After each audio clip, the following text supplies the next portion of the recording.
Hey guys, so today I'm going to be looking at some creepy, scary experiences. Yeah, let's just get right into the video. My freshman year in high school, I was taking choir class. We were staying after school practicing for our concert later that month, and one day my teacher ended up calling practice about an hour early. We all started calling our parents to let them know we were finishing practice early that day. One of the girls in my class had left her phone at home that day. She asked if she could use anyone's phone to call her mum. Of course, I offered mine and she called her mum. From behind me where she was sitting, I hear her crying. She asked me what my number was. I was confused, but I recite my number back to her. She still has my phone to her ear and tells me, "Your number is my aunt's old number. She passed a year ago." When she called her mum with my cell phone, her mum received an incoming call from her sister that had passed. It was the craziest / strangest thing. Not scary or bad, but still something I think about. The coincidence though.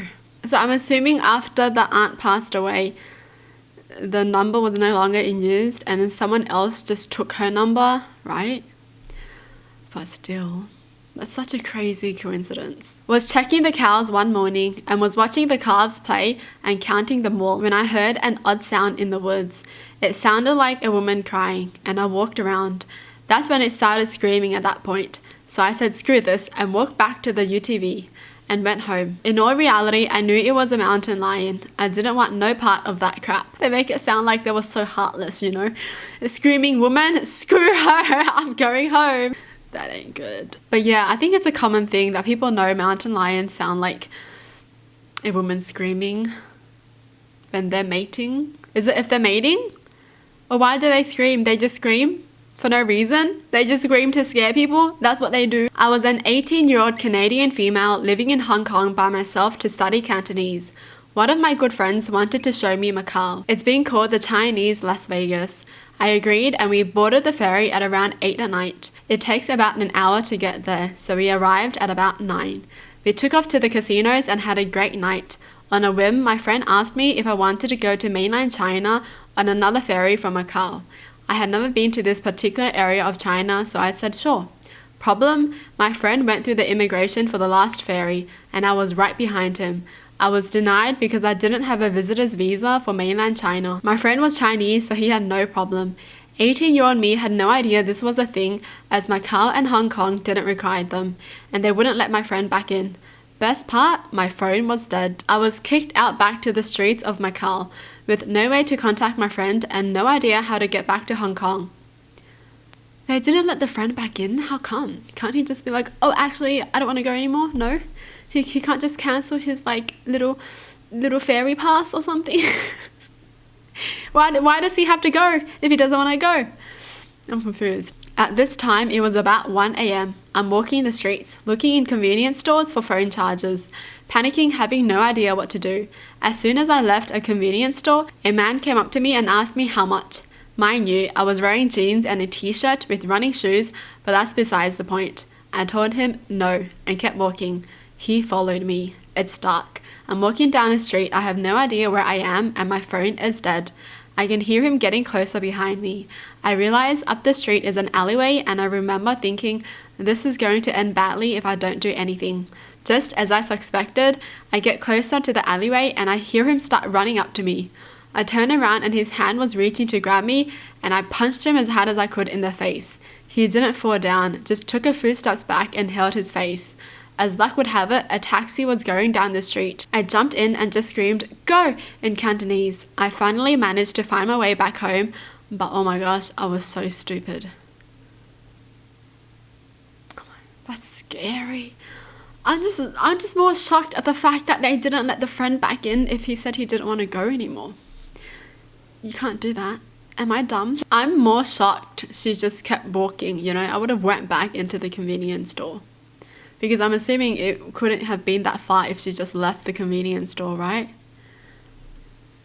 Jeez, that is really scary though. Just being alone in a country where you're not really good at that language and you don't really know what to do and your phone is dead. I was in middle school when this occurred, so I was around 12 to 13 years old. My best friend and I were next door neighbors, so we often walked to and from the bus stop for school. So lucky. Okay, I'm sorry. I'm just saying. That's so lucky. I wish I lived next to my best friend too. We were walking home one day from the bus stop when an old red pickup truck slowly drove by us. We didn't recognize this red pickup as anyone that lived in the neighborhood. It was a small neighborhood. The truck was going the same way we were walking, and we could see the driver lean forward, and it looked like he was looking at us. He then sped off down at the end of the block and turned around the corner. My best friend and I looked at each other and said, "That was weird." We shrugged it off since there were some houses for sale on the block, and we did happen to walk by one. We were halfway down the block when the same red truck turned from the corner and was heading towards us. He was speeding down the road, but as he approached us, he slowed down. This man's driver's side window was now rolled down. I don't remember much of what he looked like, but I do remember him having face tattoos. Now we were worried, as we passed him and he slowly passed us. I happened to look behind me to make sure he was still driving. Nope. His brake lights light up and his truck jerked when he placed it into park. I saw the driver door open and I yelled to my best friend, "Run!" We proceeded to sprint to my best friend's house since her mum was home and no adult was home at mine. We practically threw open the front door of my best friend's house and slammed the door closed and locked every lock on the door. My best friend's mum was mad at us for slamming the door until we told her what happened. As we were telling her, this same red pickup truck slowly drove down the street. As we watched from the front window, we could see him looking around as he drove slowly. I'm pretty sure to this day he was looking for my best friend and I. This scared her mum enough to call the local police department's non-emergency number. This guy circled the block of my neighborhood twice while she was on the phone with the police department. Police started to patrol the neighborhood, but we didn't see the red pickup truck after the police showed up. I have no idea what happened after that, but we never saw the red pickup truck. We weren't walking to the bus stop for a week after that. My best friend's mum drove us to and from school for that week. Sus. Definitely suspicious. Oh, I'm glad they ran for their lives. Honestly, I would have done the same. This gives me goosebumps because things can just happen so quickly if you don't think fast. You know, like something could have happened if they didn't run. Something could have happened if they just decided to see what's up with the dude. Not good. When I was in college, I worked at a little gas station in the middle of nowhere, Alabama, that was open pretty late. It was a great job because after 10, we really had no one that came in, so I could turn on music and work on my homework. One night, a little after midnight, I was getting ready to count down the register and pack my things. I went to the back office, proceeded to start counting money when I noticed a heavy-set guy standing at the counter, looking at the wall of cigarettes behind it. I figured I must have forgotten to lock the door, so I walk out to apologize, only to find that no one is there. I figure maybe the camera was not working, so I shrugged it off after I walked around the store. I also checked the door and it wasn't locked, so I locked it. I went back to the office, nothing on the camera screen, so I go back to counting down. A few minutes later, I look up at the screen again and the dude is still there. But now he's standing with his back to the camera pressed up against the beer fridge. I walked back out scared as I was a tiny woman and far away from literally everything and everyone. No one was there. I was terrified, grabbed the can of wasp spray and searched literally every inch of the store while trying to call my boyfriend at the time to drive out there. He was sadly too drunk to do so and said, "You're probably fine," before hanging up. I summoned the remaining courage that I had and went back to the office, locking that door behind me as I did before I hurried through counting everything again. Looking back up at the screen one more time, I saw the same dude standing there and looking at the office door where I was. He was perfectly still, not moving, but just standing there. I quickly finished counting the money down, threw it in the safe, and pretty much ran out of the store, not shutting off the lights behind me. Wait, how did she leave? I thought the dude was standing right outside the office door.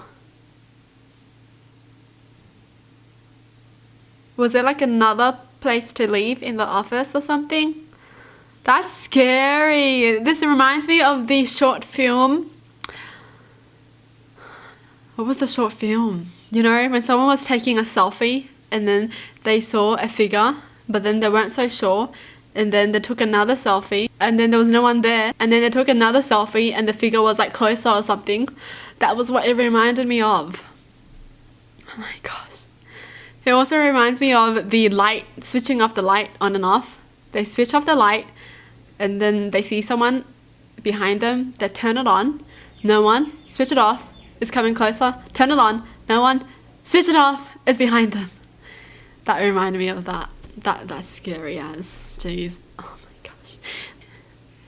I'm ready to fight. Well, that's it for the video. Hope you guys enjoyed. Tell me in the comments down below what your thoughts are. And as always, thanks for watching. Hope you guys liked it. And I'll see you guys next time. Bye.